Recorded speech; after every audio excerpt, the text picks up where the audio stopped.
All right. Welcome back, Shroomies, to another microdose episode. In today's episode, we are going to be talking about how to mitigate a bad trip. Yes. I feel like we get talked to about this a lot, and we have really some strong opinions about it. Yeah. There's always the questions that come after. Well, I guess the thing that I wanted to say is, for those of us who have drank heavily, there is that most of us have been in this boat where we got overserved. And for me, I'm somebody who I don't drink anymore. If I do drink, it's like I'm having one drink because something looks good. Like it looks like it would taste good. But usually when I get it, I'm like, ew, this alcohol. Like, can you make this without the alcohol? And I do that. Yeah.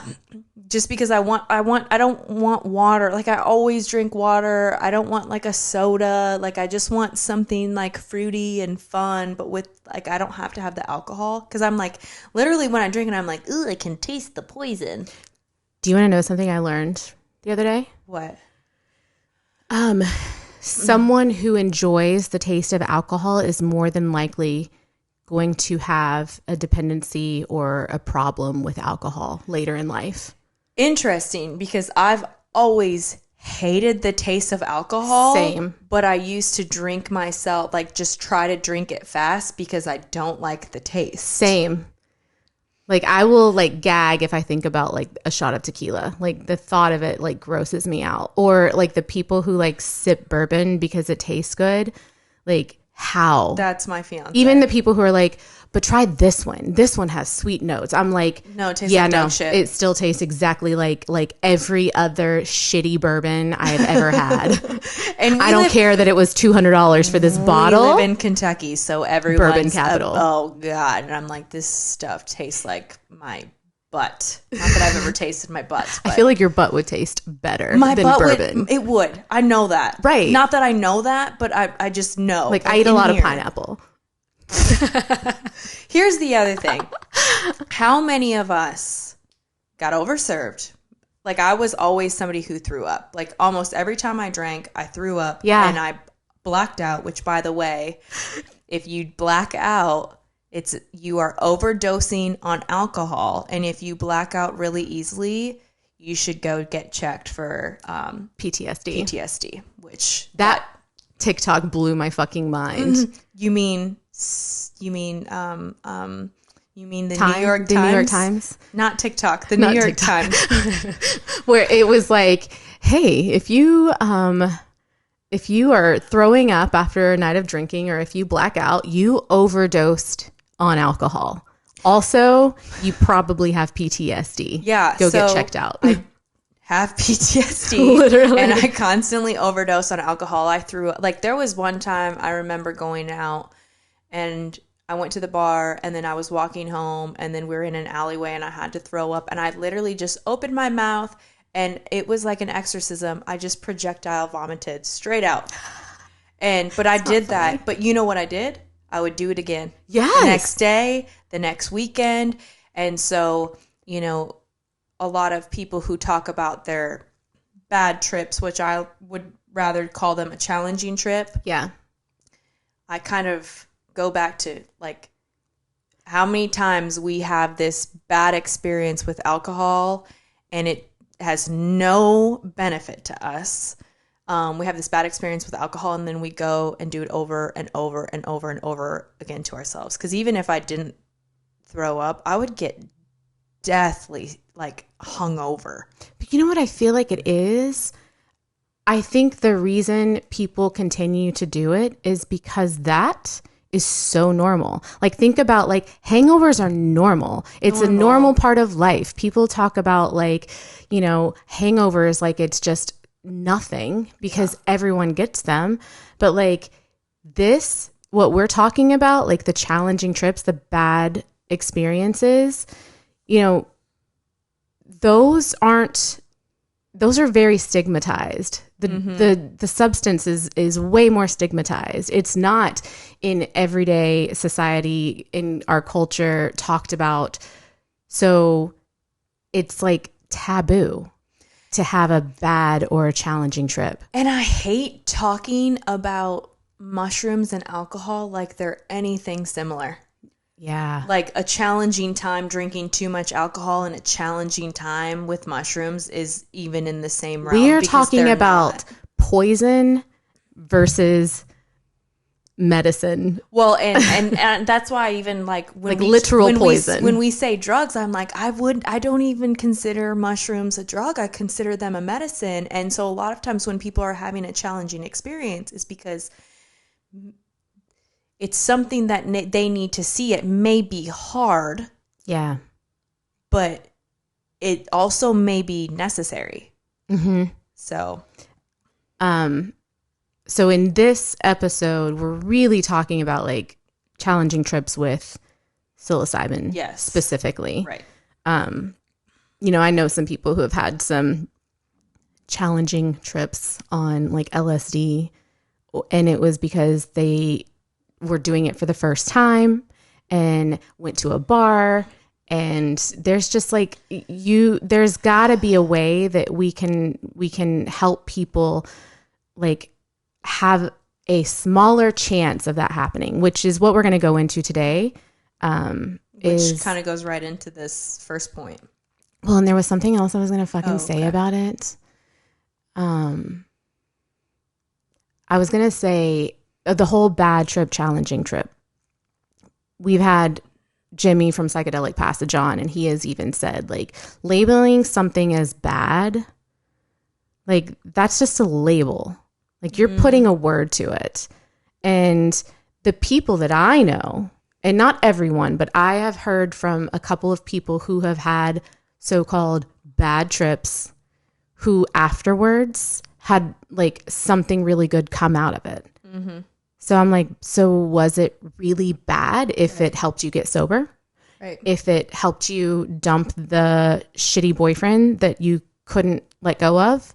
If it helped you leave your job and find a different career? If it helped you deal with some really like traumatic childhood shit? Right. So I think the bad part of that is a misunderstanding and all of the things we're going to go into, lack of support, lack of integration.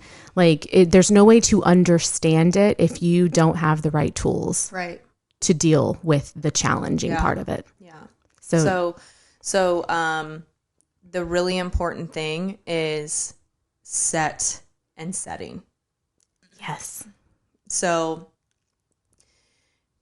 when you do this, you have to kind of be in the right mindset. And so what I mean by that is, let's say you just lost a loved one and you're experiencing a tremendous amount of grief.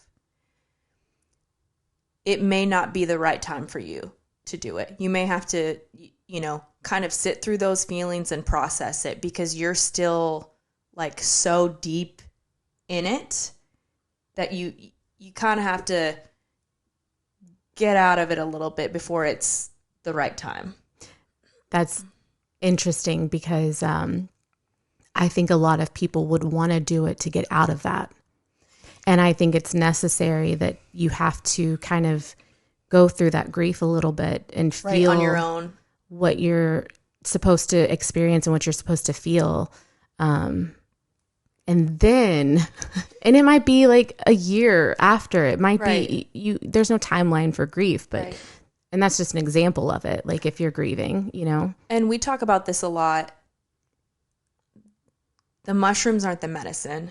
You are. Yeah. They are the catalyst. And so it's almost like you have to sit with yourself a little bit before taking this substance, and kind of sit with those feelings and process them a little bit on your own. Yeah.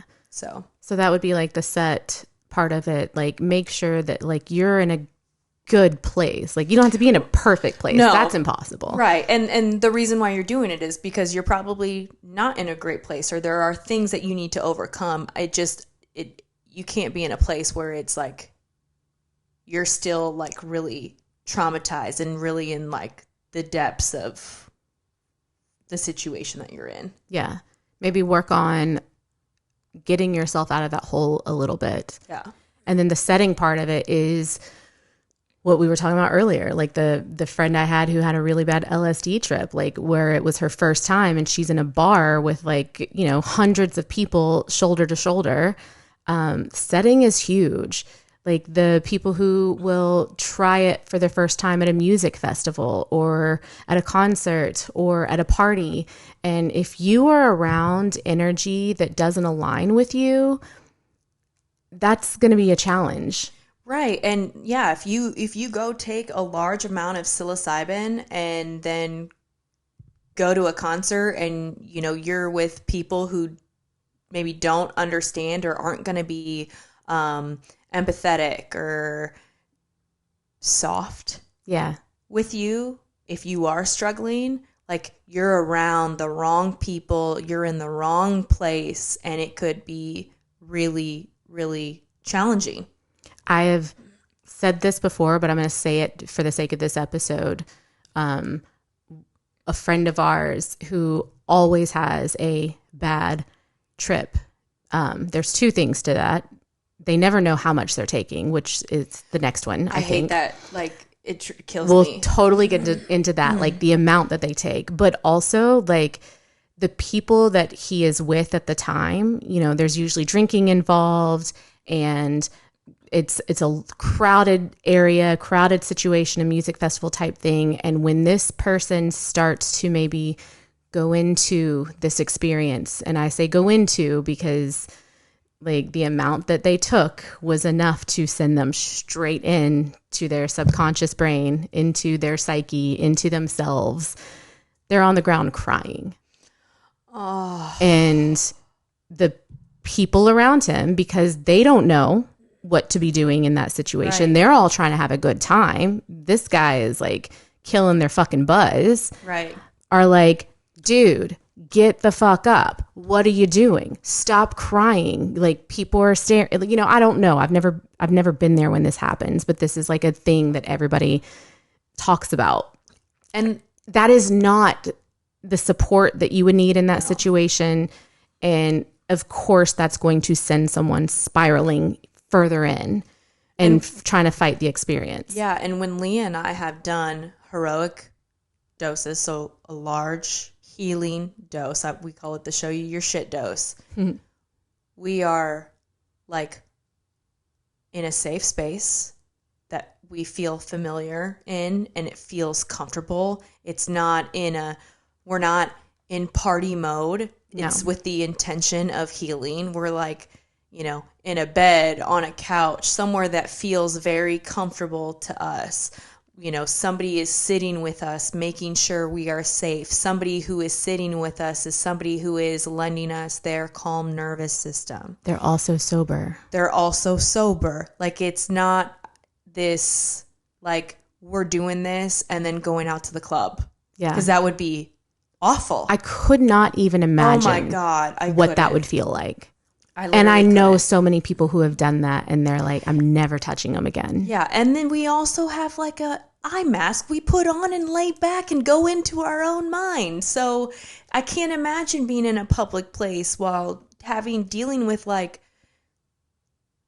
these big feelings or emotions or visualizations or whatever it is that you're experiencing. That would be traumatizing, but you can't blame the medicine. You have to, you know, it's like if again, I hate using this comparison, but it's what we know. But if I go and rip 20 shots and I have a really bad time, it's because I made the choice to overserve myself. Yeah. Like, so, you know, I can't be like, that alcohol, like blah, blah, blah, blah. You did that. I did that. Well, and I think it's okay to use those as comparisons, because for the sake of talking about this to the general public, that's the thing that they have to compare this to. Yeah. We're trying to make a comparison Yeah. I think it's okay to make that comparison And I in think that sense. This is what people this get. is the language that a lot of people understand. Yeah. So what's the next one? Lack of research.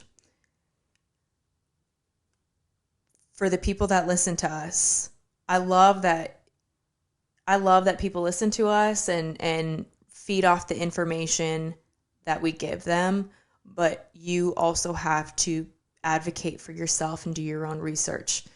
It worked for us.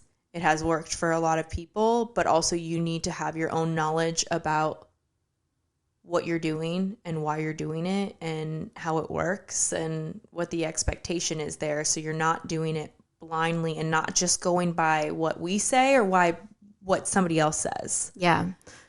I recently came across a resource website that has a list of medications or things that you that would affect a trip and things that you should be aware of.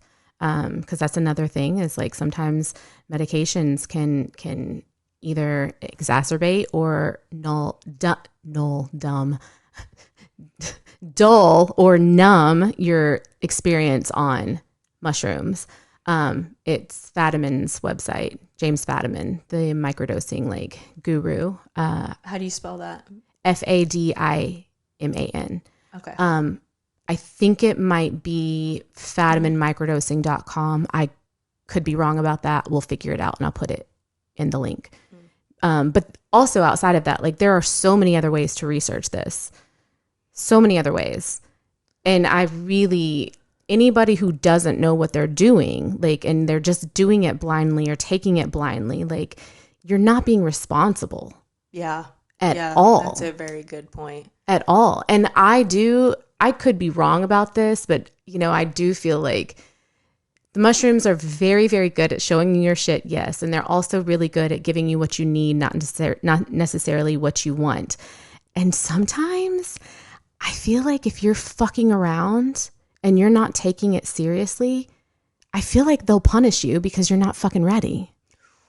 Ooh. I could be wrong about that, but that's just like, they're like, no, child, sit the fuck down. Yeah, this is sacred. Like, I'm not here for a good time the way that you're trying to have a good time. You're completely disrespecting the medicine.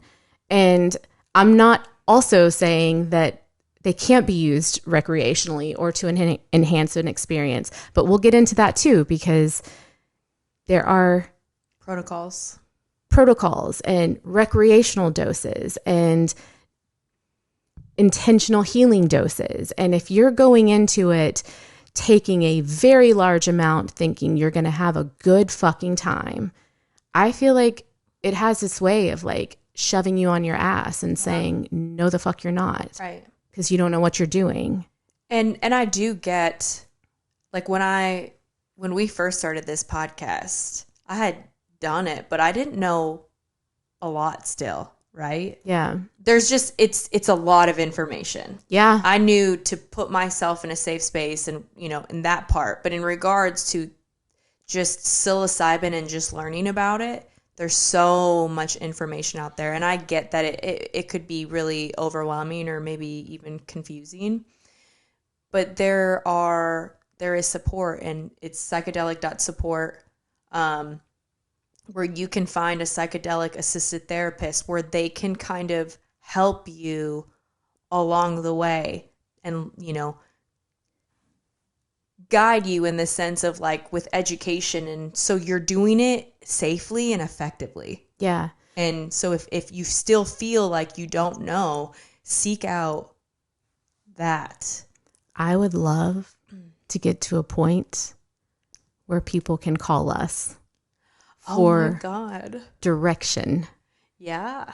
Maybe not like advice, but like asking us the right questions and getting the right information from us and us pointing them in the right direction for, this is how to get started. This is where you should be I don't know. Just Are you hinting at something? Possibly. I'm just saying there's a lot of people out there who would love to help. And there are a lot of people out there who don't like asking for help. Yeah. And I would love to talk. Yeah. About what we know. Hey, girl. About what we've learned in the last several years.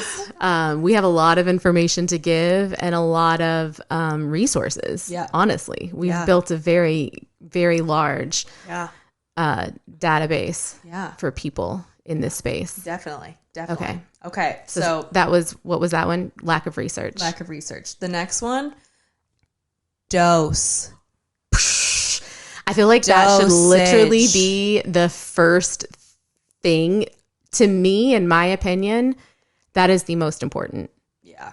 It's hard to it's hard to rate them. Yeah. Because I feel like they're all very, very, very important steps in allowing yourself to have a good experience. Yeah. Yeah. So dose. And again, this goes with the research part. Dose matters. We've shared, when we have done 5 grams, we are in a private, comfortable, safe situation.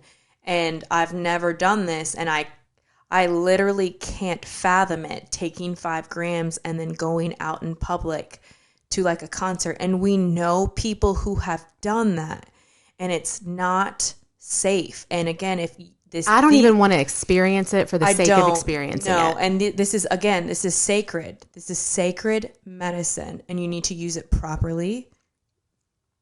And going and taking that much, it's disrespectful to the medicine. And I know it's not intentionally, but I think it's just important to know about doses, so like exactly how much you're taking for the environment that you're going to be in. Let's compare this a little bit. Okay. Because I've said this in a previous episode. Okay.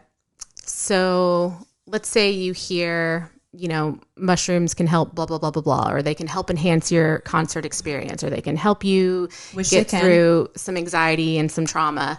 Do you just take a handful?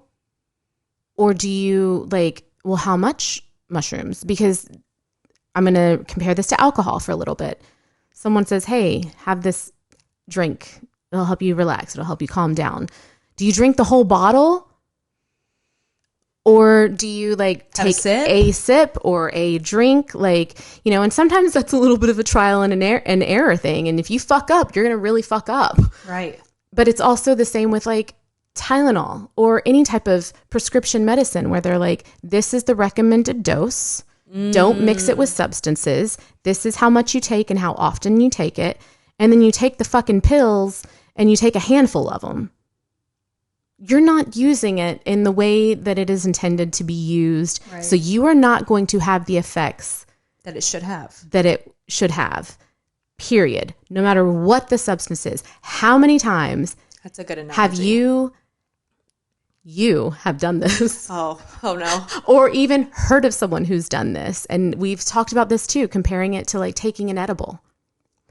Taking an edible, had no idea how many milligrams of cannabis it was. Can I tell you a story? Absolutely. Because this is a really good fucking comparison. Okay. I was in a place where I didn't have an edible, but I wanted to take one, and so I got the legal. I always forget the legal Delta 9 or Delta 8. It was a Delta 8, and so I just was very new to the game and assumed that they wouldn't be as strong. Oh, because you're they're legal. Right, they're legal. They're not as strong. And I was sitting there watching TV, and I ate one. 30 minutes later, I was like, I don't really feel anything. Oh, no. Oh, it gets worse. It's bad. Oh, no. It's bad. It's the number one rule of any type of edible. Right. And here's the thing. I am, in human design, I am a 3-5. So I learn through my fuck ups. Yeah. So don't do what I do, kids. So I was like, oh, I don't feel anything. So I took like 2 more. Oh my God. I ended up having like 6 or 7. Jesus Christ. And I go to bed and I wake up at like 4 o'clock in the morning. And I'm like, I have to puke my guts out. Like whatever. But I am so fucked up. I cannot walk to the bathroom. So I have to get carried because I don't know how to walk. What? You had to get carried? Was this the time you didn't know you had legs? No. That was a different time? Holy shit. How many times do you have to do that? That's it. To learn your lesson. That was it. I've learned my lesson. Okay, I'm good. open to sharing it, okay? So I'm owning it. So I had to get carried to the bathroom, puked my guts out, and I'm literally on the bathroom floor, and I'm on all fours, like Ralphing my guts out in the toilet. Oh my God. And I can't even move to get up to go pee, because if I move my head in any way, like I can't. Like I just physically can't. So I fell asleep with my face on the toilet throwing up on all fours. My God. I didn't know this story. Yeah. You a little bit embarrassed about that? It's one of those things where, again, You fucked up.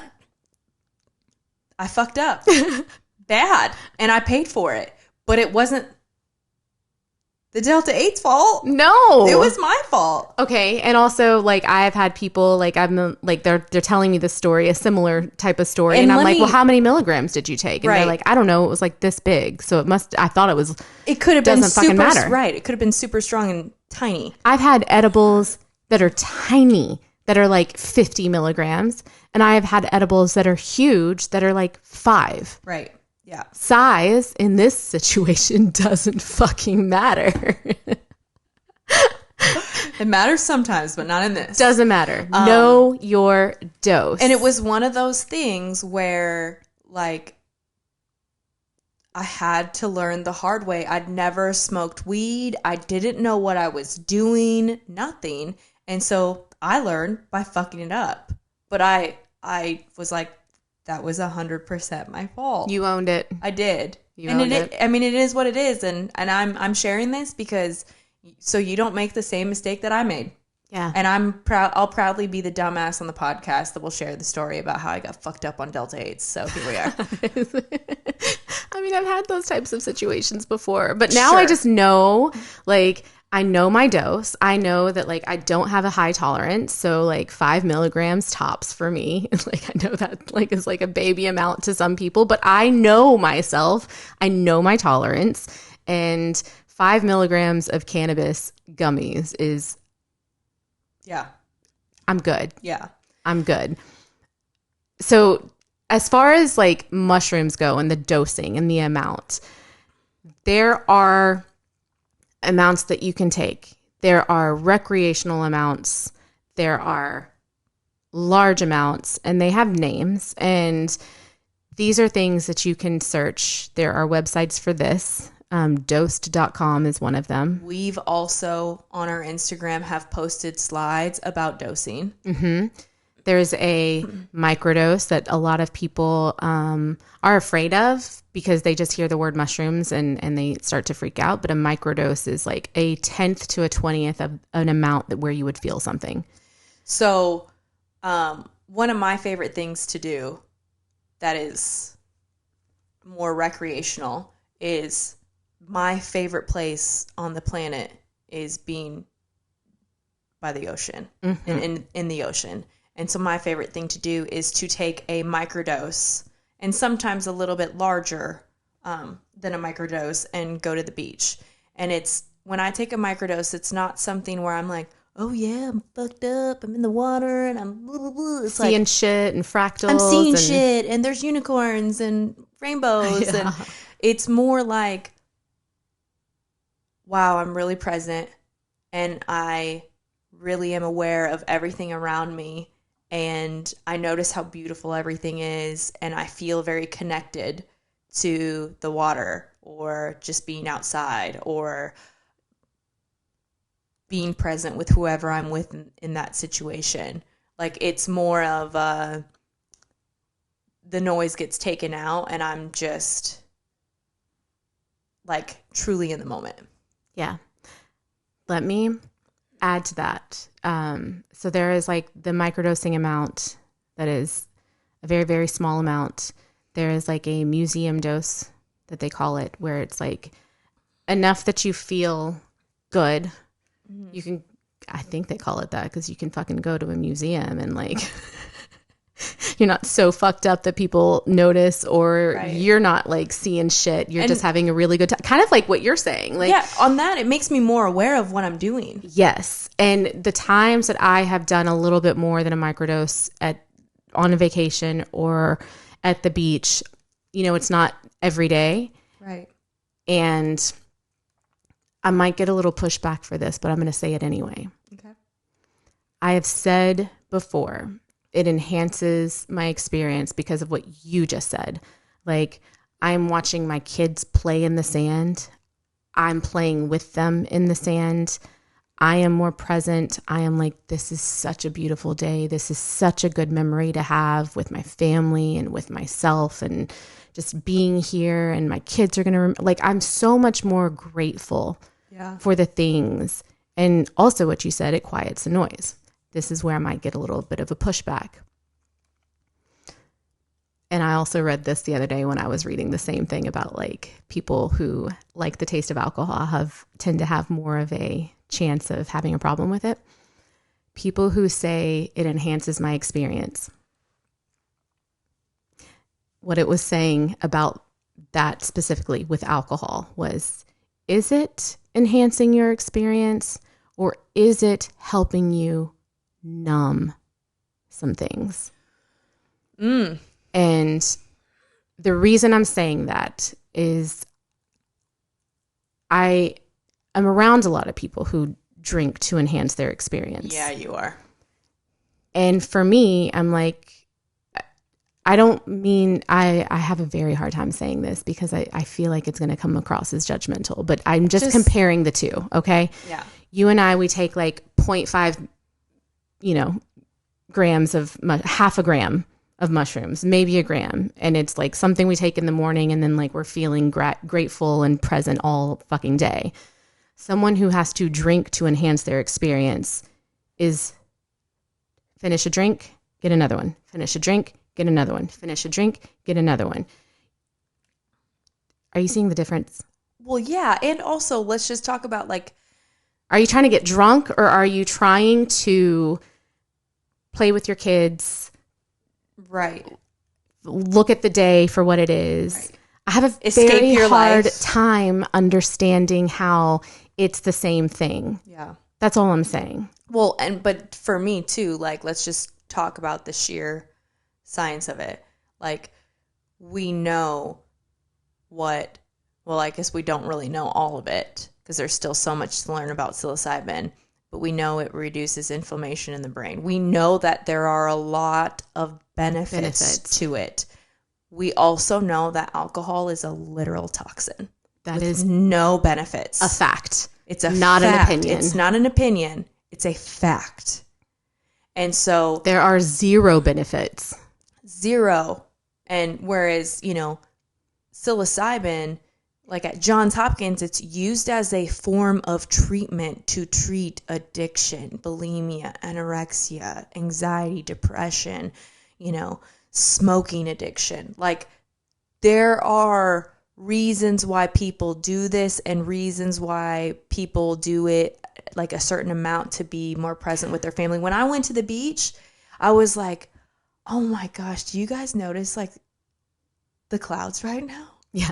Like, they're beautiful. And you're not fucked up. Like, and bringing my phone, I'm like, oh God, I don't even want to look at it. Fuck with that. Like, that's so low vibrational. I want to be here. And we're always like, we always have to, do stuff on social media, and I do love that part, but it's just, sometimes it's a lot. And when I take that like microdose or, museum dose or whatever. It's, I want to break from that, and I just want to like be here in the now. Yeah. Yeah. I think the reason I'm saying that is because I felt judged. Because of psilocybin? Mm-hmm. Like it was very much I'm doing the same thing you're doing. No, they're not. I'm also enhancing my experience. But they are factually not the same thing, and they factually do not have health benefits similar to one another. So I guess I should say that wasn't like a way of like judging. It was like a way of defending myself. Like they are very different in that way. I think you worry too much, but that's another topic for another day. Well, and also like the thing that I was saying, like, are you enhancing your experience or are you numbing or escaping something? Another thing that it was saying was, or can you not have a good time sober? Do you feel like you have to have this to maybe, be around people, to be social around people, to relax your nervous system, to have a day where you're not working? Is this something that you have to have? Well, we don't have to have it. Right. And I think about Jason. Yeah. I think about Jason, my husband, who is a recovering alcoholic. Right. But him being on the spectrum, alcohol was a way for him to be able to, he thought, to be able to connect with people, but they weren't real authentic connections because they weren't connecting about anything like deep. It was like, I can talk, let's get fucked up, and I can get fucked up at this party, and then now I can be social and talk to girls. Yeah, and everybody's just as fucked up as I am. So it's very. I'm not the odd one out. Yeah. Which kind of goes into the next point. Okay, let's hear it. Mixing substances. Oh fuck. Okay. So, like, I don't recommend, taking that microdose or a museum dose and then going to a bar and drinking a bunch of alcohol. I don't recommend that at all. No. I also think this is going to probably sound a little woo-woo. Girl. If you're here, hi, welcome. Welcome to the woo-woo side of shit. I think there are substances that have a higher vibration than others. I think there are, like, literally, babe. Literally, babe. Alcohol is a depressant. Opiates, depressant. There are substances that vibrationally are going to bring you down. Like it's a fact. Yeah. And it's the same with like substances that are uppers. I'm not saying like you should mix those either, but vibrationally, like there are just substances that you should not mix. Yeah. I think there are probably some people who could do a large dose of psilocybin and maybe have a drink if they don't have a problem with drinking. But I don't want to do it. Yeah. I also know it's really, good to, I've heard this, Terrence McKenna talks about this actually, mixing cannabis and mushrooms and psilocybin. I've done that. Same. Well, here again. I didn't do it my first time because I wanted to experience the mushrooms by themselves. Absolutely. Same. But that goes with also, we've learned along the way with what we're doing, but I have ADHD, and I don't think I've ever shared this. The reason why I kind of do like using cannabis is because it helps me focus. It really fucking does for you. I have witnessed this firsthand where I'm like, girl, you need to be high all the time because you are so focused. So it doesn't do that for me. Like, and that's why I went into the career path with fitness that I went into because, it is so, and I don't think people understand, and I don't even really understand it myself, but like, it is hard for me to sit at a computer, or it is hard for me to sit at a desk and somebody just lecture me on whatever it is that they're teaching. I can't focus. and I know that that is a result of trauma and learning how to like disassociate and whatever, but it is what it is. It's very hard. So, we have these like hydration, packets that have THC in them, and it got sent to us, and so we took it, and then we had a meeting. I have never been so focused for a See You on the Other Side meeting than I was in that meeting. It does help me. So like the mushrooms make me really aware and, very present. And also the edible and the cannabis make me very focused on what I'm doing. And it really does help. I really do struggle with focusing. It's a problem. Yes, I've noticed that too. But it's also to say, like, it doesn't do that for me. So, we are different strokes for different folks, you know? Right. Yeah. I don't like being high for stuff like that. Yeah. I can't focus. Yeah. Which probably shows that I don't have ADHD. Yeah, for sure. Like we were talking about Theo Vaughn earlier, and I'm like, that man has ADHD because he says the most random ass fucking shit, and I feel it in my soul.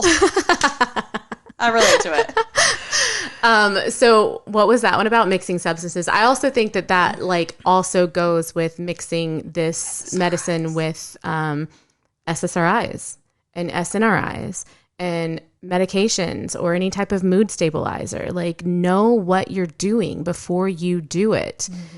You are taking a risk by not knowing. Yeah. You are setting yourself up for failure by not knowing. Yeah. It literally just happened yesterday. I met a woman and she had heard through somebody about what I did. And so she was asking me all about like doing a heroic large dose and wanted to know like about it. Well, she's on Wellbutrin. And I'm like, I don't think that's a good idea. She's also really like in the thick of it with her personal life. And I'm like, I understand why you're on Wellbutrin with, everything that you're experiencing. But I think like what you're going through in your personal life and then also what you're taking, I don't think that this is the right time. Not the right time. And it's okay. It's okay. But, we are here because we want you to do it safely. So then it is effective. I don't think we talk about it enough. Like the safety of this and how important it is to do this safely. Right. Yeah, absolutely. And like I said, we're trying to keep you from having a bad trip, okay? Challenging trip. We're trying to help you. Yeah, which kind of goes into the next point, because that woman that I was talking to, she's got a lot going on at home. And you did this where the first time you did a heroic dose, you didn't have support. No. In this space, and she doesn't have that. And I'm like, I don't. We use that polluted fish and polluted water analogy, but it fits so well. Where it's like, say it again for anybody who hasn't heard it. Yeah. So it's if you have a sick fish in a polluted water, and you take it out and you get it healthy, and it's all good. But then you put it back into that polluted water, it's going to get sick again. It's the same thing with like your support system. If you've got like a lot going on at home, let's say there's abuse or cheating or just people who just don't get it and they aren't going to support you or understand, it may not be the right time, because I think humans, we need a community. Like that is how we thrive. Like there have been studies where like babies who don't get any love, attention, like support, encouragement, like it will literally kill them. There's another study. I don't want to get sidetracked, but I want to talk about this. Okay. That Dr. Carl, come on, what's his name? Jung? Nope. Carl. No, the heroin guy. Hart. Hart. Carl Hart. Yes. Okay, so I don't want to get sidetracked, but this goes for the same thing, like community, having the support system, being in a healthy environment. So everyone has probably heard how addictive cocaine is. He did these studies with rats where he has these rats in a cage and they're giving them cocaine to see how quickly these rats like become addicted. Oh, those poor little rats. I know. I hate like animal studies. Yeah. Okay, but go on. So these rats become addicted. They're like in these cages alone. And of course they become addicted. That's how they test whether something is like addictive or not in a lot of these studies and trials. He does the same study where he puts rats with other rats and in an environment that mimics their natural habitat. Oh, and so an environment where they are naturally going to like thrive, yeah, or be at their best. Yes. So not just a fucking empty cage alone with cocaine coming in at them. Like these rats are like fiends, you know, but he puts them in an environment where they're healthy, safe, and with people, and not with people, with other little rat friends and rat family. Healthy little family. A rat mom, they got their mom and, you know, sister. There are no narcissist rats in this community. They don't fucking touch the cocaine. Shut the fuck up. So he does this to prove and to show that sometimes addiction has nothing to do with the substance. Or the person. Yeah. It's really the community and the support and the environment that they have and that they're in. Well, and how long did we learn I have depression because I have a chemical imbalance, or I have addiction because it runs in my family? There are zero genetic precursors for addiction. And I argue that it's trauma, which trauma usually is because lack of connection. Yeah. I saw this video yesterday and it literally hurt my heart. It was, I think, at SeaWorld, and it was a killer whale by himself in a pool. Oh. And you know, like, coming from the ocean, like, they thrive where they can move. You really are Moana. I know. And they thrive with a pack. Mm-hmm. And it was just in the pool, and it was just like, it wasn't swimming, it was staying stationary, and it was just like wiggling its head and wiggling its tail. And it just, I could just feel the sadness. Like it was just so apathetic to its environment. Yeah, I'm literally like starting to tear up. I know, I'm sorry. But like humans, we are not meant to be alone. We need people who support us. We need people who hear us. We need people who are willing to try to understand us. We need that to thrive.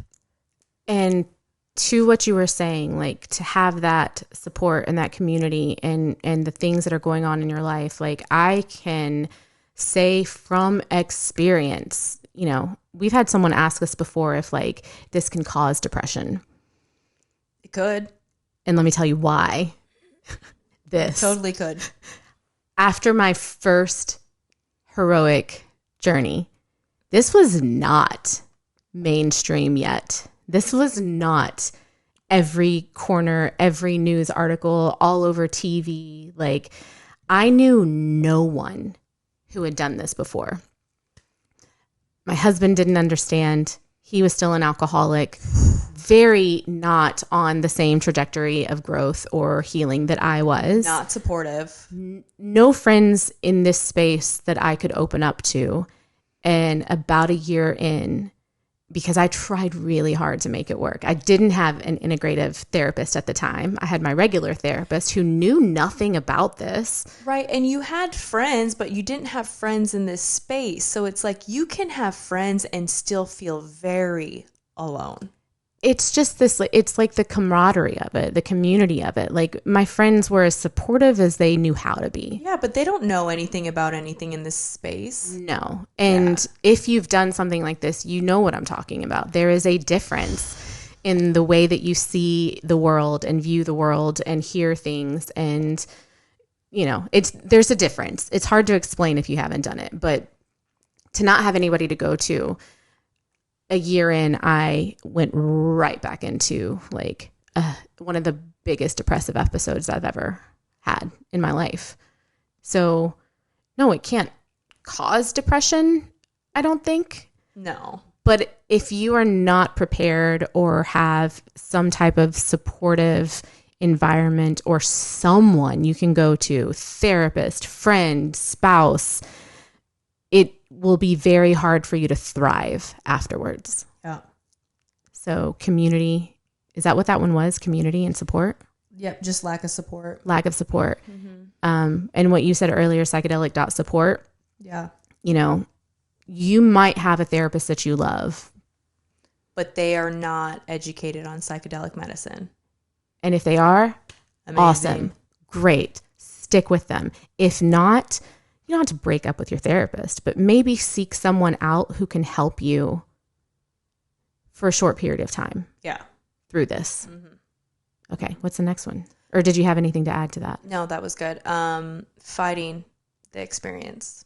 So I did this. I didn't fight it, but before I did my first heroic dose, I was a goddamn mess because I was, because I was scared.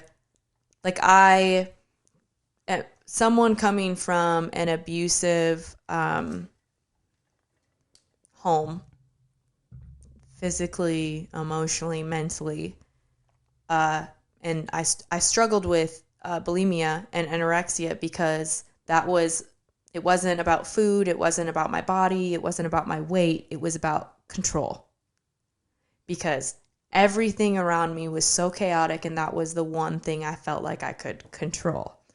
So I really struggled beforehand because I was like, I can't go back to those memories. Like if I do it all over again, I feel like I'll die.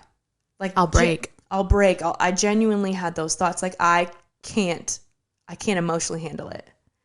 And so, I was worked up, but you helped a lot with that. And also like the meditation, like I kept being like, okay, go back to your intention. Okay. Like just breathe, whatever. And it was all that stress, and it was like the most beautiful experience. But there are people who do try to control it because they are control freaks, like how I was. And the more you surrender, the better the experience is going to be. The less you try to control. Yeah. Yeah. And it's hard for a lot of us because that's like control is what we feel like is protecting us. That's like our survival instinct kicking in. I feel like anybody who has gone through some type of trauma, which is a lot of people, but extreme stuff, they are control freaks. It might look different. Yeah. In the things and the ways that they control. Yeah. But it's like grasping at something. Right, because you have OCD and like some perfectionism where I don't have any of that. Where for me the control is the people around me, if they're really chaotic and whatever, and I feel like they're too much or too like I can't do it.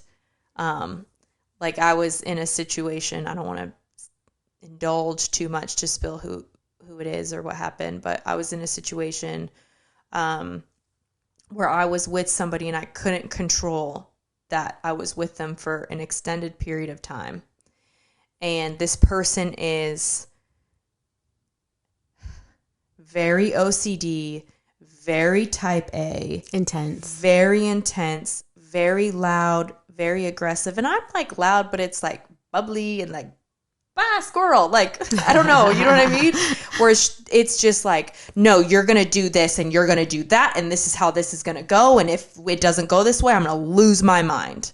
That type of person. And I couldn't leave. And no escape. I had no escape. And I literally would like go take a shower and sob. And after I got out of that situation, it took me months to regulate myself. Because it took, even though, yes, that person was a lot, it's always much deeper than that. And it took me back to that place of childhood where it was like I was around somebody just aggressive and you know, in your face and whatever, just a lot.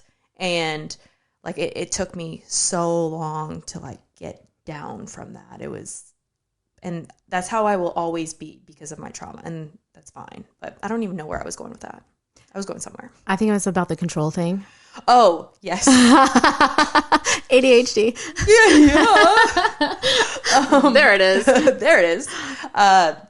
But yeah, so it's hard because you don't know what's going to come up. You don't know at all. You don't know what the medicine is going to show you. And that's the hardest part about it is you have to learn to let go, and you have to learn to like trust the medicine and surrender. Whatever the medicine is going to show you, it's going to show you what you need. So you can control the steps and the protocol and the safety part of it. But in regards of the actual experience and what you're going to experience, you cannot control that. The way that it was framed was fighting the experience. Is that what it said? Yeah. Fighting it. There is this surrender that you kind of have to go through if you go through with a journey or something. And there are a couple of things to that. Like, I think the word surrender gets a lot of, like, people look at it as a negative word. Like, I'm not going to surrender to anybody, you know? Oh, okay. Yeah. I didn't You know what I think mean? about that. Yeah. But it sounds like you're giving up on something, but there's a difference. And I want to say this, like, giving up on something or giving up is loss of faith. And to surrender to something is having faith. Oh, that's so good. So I try to encourage people, like, you know, you can't fight it once you take the medicine. Yeah, it's coming. You can prolong the uncomfortable part of it. Well, and it's almost but you can't run from it. The more you fight it, the more you prolong it, the harder it gets. And the harder it gets. The more uncomfortable it feels. So the best thing you can do is just surrender. Well, and when I did my first... Stop fighting it. When I did my first journey, it felt like when I first went in, first of all, I didn't... Like, I had a hard time just, like, putting my mask on and laying back because I was like, I can't do this. I see a lot of trippy shit and it's freaking me the fuck out. Like, I've never done anything like this. And then, you know, it was like, okay, just trust it. It's not going to last long. And it's true. Like, you know, I saw some weird stuff and it's almost like I was going into a portal into my own mind. And then it was like, I was there. And when I was there, I didn't have visuals, but I felt a lot of uncomfortable feelings. And I was just like, okay, what do you need to do? All right, in the back of my head, go back to your intention. Okay, so that was let it go. Okay, meditation, go back to your breath. And then I kept saying, you got this. You got this. Because I'm like, it's happening. So I might as well, like, sit back in and put my the fucking ride. Well, and even if it is uncomfortable, put my big girl panties on and okay, intention, breath, you got this. Intention, breath, you got this. Intention, breath, you got this. And sure enough, every uncomfortable feeling got a little better and less severe, and I got more confident with myself and that I can get myself through goddamn anything. And then when I came out of it, I'm like, I'm on top of the fucking world. Let's fucking go, baby. Let's go. Let's go. That's it though. Like you, to me, I'm like, I would rather surrender to it and get it over with. Yeah. Because I know no matter what comes up, I'm going to be okay. I'm going to be okay. I'm going to get through it. I'm safe. And I'm going to come out of it on the other side better than I was going in. Mm-hmm. So part of me now is like, I just want to get this the fuck over with. Come at me.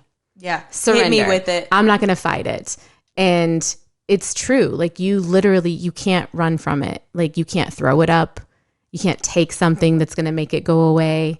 Like, you have to sit through it. So you can fight it all you want, but you're going to have a very challenging experience if you're fighting it the whole time.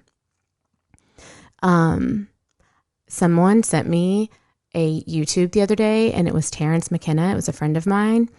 And if you don't know who Terrence McKenna is, he is like the man of mushrooms who coined the heroic journey, 5 grams in a dark room by yourself, started that whole movement. And he said in the video, sometimes it's not that we're taking too much. It's not that you're taking too much where you don't have the experience that like is transformative. Sometimes it's that you're taking too little, because the more you take, the less you are able to fight it. Like, it's like going to knock you the fuck out. It's going to knock you on your ass. It's going to show you what you need to see. But if you take too little, if you take like a smaller amount, like, it's just really uncomfortable, and it's easier for you to fight it because you're not quite over that threshold. Yeah. Does that make sense to you? Oh, totally. And you and I don't know if that'll make sense to someone who's never done it. Right. But you and I are very much so like, YOLO. Fuck it, let's go, baby.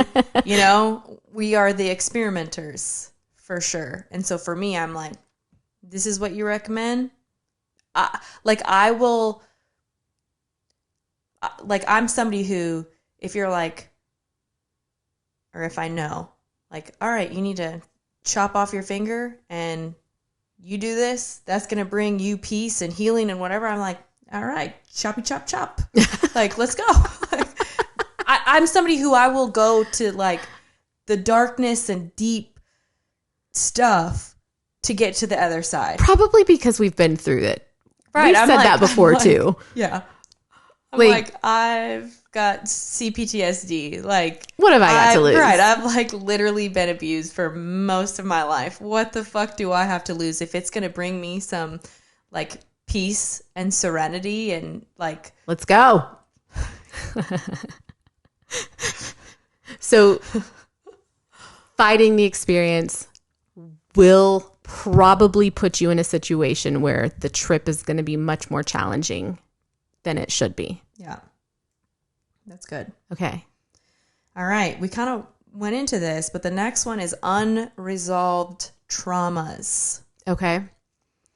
So, and we kind of talked about this in the microdose episode before, where it's like, if you're kind of not doing the work and you've really been through a lot of trauma and then you just want to go right into diving into a 5 gram heroic dose, you're probably not ready. It's probably going to rock your fucking world. Yeah, like you and I were doing therapy. We're doing a lot of other things. There was a desperation in the sense like we just wanted peace, but we were willing to do other things, and we had been doing other things before because we were searching for that peace. I do feel like that goes back to, the unresolved trauma. Like, you don't have to like heal all your trauma. No. But it's like, but if you've never know that you've got it, some shit. Yeah. Know that something might come up for you. Like, avoid surprises. Like, maybe, have some self-awareness. And I did a little bit before my first trip. Like, I had done so much work, but the self-awareness part for me, I had it, but I didn't. You know what I'm saying? Here's a good example I could think of. Okay. If you're a narcissist and you go and do a heroic journey, you're probably going to come out of that journey still being a fucking narcissist, because you have no awareness of yourself. There's no accountability, and there's no like, all right, what do I need to change? Because you project it onto everybody else. You would just see it as a good trip. What? You would just see it like, I think a narcissist would probably be like, well, that was fun. Right. But it's not going to be like, again, I call it the show you your shit, because I came out of it and I was like, oh my God, like, I understand why I did the things that I did because of the trauma that I experienced, but I'm not in that traumatic situation anymore, yet I'm still living my life and having the same patterns like I was. So I have to change that. I am like sabotaging and abandoning myself. I'm the problem. Hi. It's me. I'm the problem. promise me. The same thing. Which narcissist isn't going to do that? No. And after my first trip, and I did a TikTok about this, we haven't shared it yet, but I recorded one where one of the things that my first trip taught me was that I was not a victim like I thought I was. You used to be. I used to be. I used to think I was. And it you was were still like in that victim mindset. I absolutely was. Even when I did my first trip, because that part of the self-awareness wasn't there yet. And it showed me like, no, you're not. You can get out of this. You know what to do. You have to speak up for yourself. You have to stand up for yourself. You have to love yourself enough to know that you deserve more than what you're settling for. Ooh, yeah. So there was like this awareness that I had after that I didn't before. Yeah. Does that make sense? Totally. Okay. So what were we saying about that? Like unresolved trauma. Like I guess just like sift through your shit first. Well, and it's kind of like what we talked about. Like if you just lost a loved one. Yeah. Probably not the right time to go and just jump into a heroic dose. Right. You gotta, like, there's some stuff you still gotta, sit through a little bit. And then maybe once you're in a place where, and I've said this before, but, if you're experiencing that, like, deep of trauma, that's,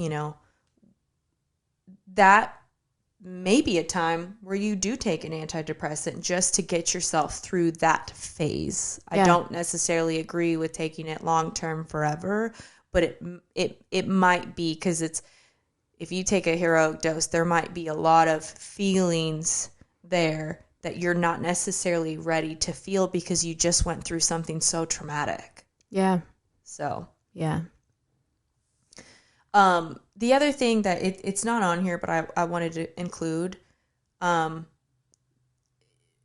making sure, like, if you have a history of, like, a family history of, like, schizophrenia, I would, again, psychedelic.support, where people can vet you to make sure that it is the right option for you.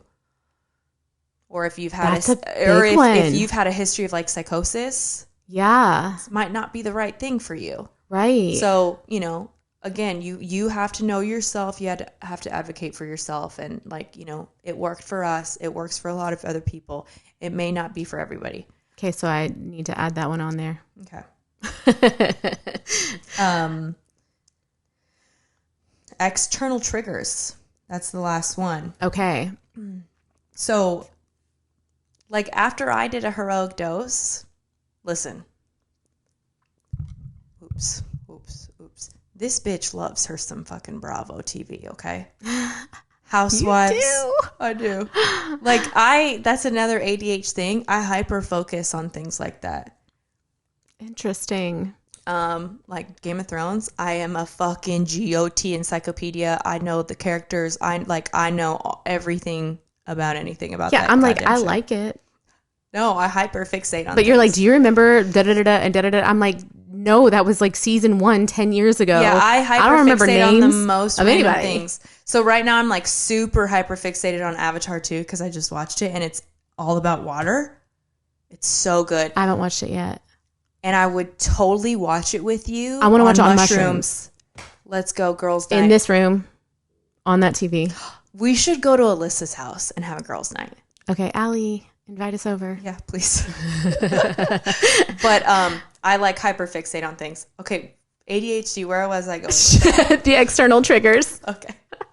Okay, yeah. Okay, yes. Okay.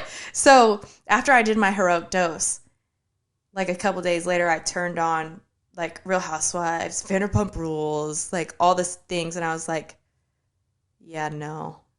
I'm not vibing with that right now. I am not. This is so low vibrational. I know this. I know. And I still love it. I know.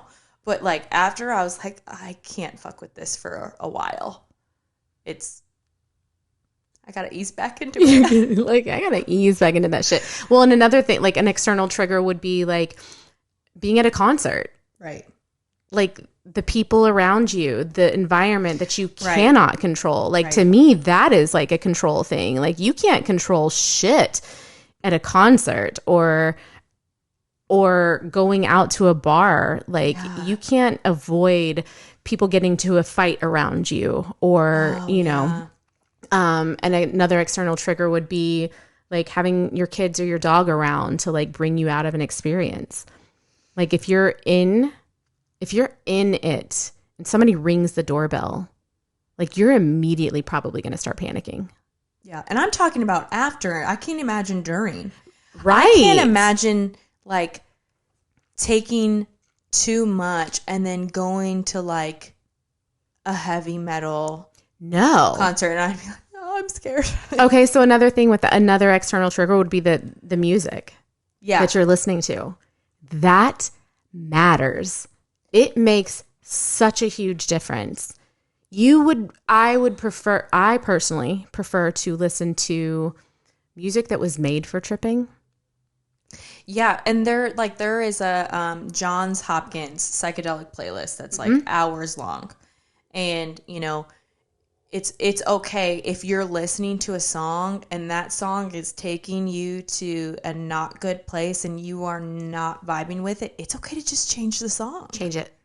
Ask the person you're with to change it for you. Yeah, that's okay. Say it out loud. Say, I don't like this song. Yeah, I don't like where this is taking me. And can you put on something? But again, if you're out in public, you can't change it. You can't fucking change that shit. If you're out in public, you can't change if somebody's being really aggressive or, you know, obnoxious or in your face or they're overstimulated, whatever. There was a song that came on in one of my trips. It was 9 Inch Nails, and I can't remember the name of it, but it was like the Every Day is Exactly the Same. Have you heard that song? No, I'm not like a 9 It like Inch repeats Nails it. Girl. I got stuck in a loop. Oh God, no. And I was like, this fucking was that made sucks. for tripping? No. Okay, I was like, that is a terrible song. Yeah, no, it came on during, and I got stuck in this loop. And of course I did, because the song is literally, babe, repeating itself, saying every day is exactly the same. Yeah, no, oh my but God. But after that trip, I came out of it and I was like, oh my God, my situation isn't changing. I have to be the one to change it. Every fucking day in my life is exactly the fucking same. That was like before Jason got sober. Wow. Yeah. So that song had a purpose, but like in the moment it felt really dark. Yeah. But you know, sometimes those external triggers, and then there have been other times where like, what music? I didn't know there was music playing the whole time. Like, you know? Yeah. Also for our listeners, we have a Spotify. Yeah, plug it. In our bio, we have a link tree and our Spotify account is on there. And I have carefully curated and provided. You're so good at that. Probably 85 playlists for you guys. Did you really do that many? I didn't make them all. Okay. No. I was like, I have found them and added them to our Spotify. Okay. Other people have made them. I have some that I have made, but they're not ready to share with the public yet. I would be terrible at that. I will start a playlist and then not finish it. And they all have different themes. Like I have a goddess playlist. I have like a this is what peace sounds like playlist. Those aren't public to you guys though. So sorry. I don't know if I thought you said this is what peace sounds like. Peace. I know. I figured that out right after you said it. So if you go to our Spotify and you look at the playlist that we have on our account, we have the Johns Hopkins playlist. We have Saturday tripping playlist. We have playlists that Double Blind has put out. We have psychedelic playlists. We have MDMA playlists. We have LSD playlists. Hell yeah. There are so many different types of playlists. If you are the type of person who prefers music and not lyrics, there are those playlists on there. There are positive affirmation playlists. Hell yeah. All of this stuff matters when you are going into your mind. Well, and like I even just think about the power of music anyways. Yeah. Like if I'm sad, you are really good at this. Really being sad and in your feelings and like listening to like that emo music. You know, like you're not going to be at a party listening to that. Like that stuff matters, especially when you're doing this medicine, using this medicine. Mm-hmm. So. Is that all? That's all. There is one more thing that I want to add to all of this, and we don't have to go deep into it. Yeah, you better hurry up because I got to pee. Okay. The last thing, something you can do to help mitigate a bad trip, to help prevent that from happening, is don't go into it expecting a bad trip. Oh, that's good. Yeah, stop manifesting that shit. Words matter. Energy Thoughts matters. matter. Vibrations matter. And you know how many people, and I have someone doing this right now, well, I'm just going to expect a bad trip because, you know, if I expect it, then I won't be shocked by it. If I expect it, then I won't be scared when it happens. No, don't even put that energy out there. Well, and here's the other thing. Like, if you, like, are doing the work and doing, like, all of the right protocols and the safety measures, like, trust that you are doing the right thing, and also trust that the medicine will do its part back. Right. You will be rewarded. So I will even go as far as to say, stop using the word bad. I know. Stop hate saying that. You can go into it saying, you know what? It may or may not be challenging. I don't know. Take that expectation out of it. That's another part of control, is like having these expectations. Take it out of it. It may or may not be challenging, but know that whatever happens was what you needed.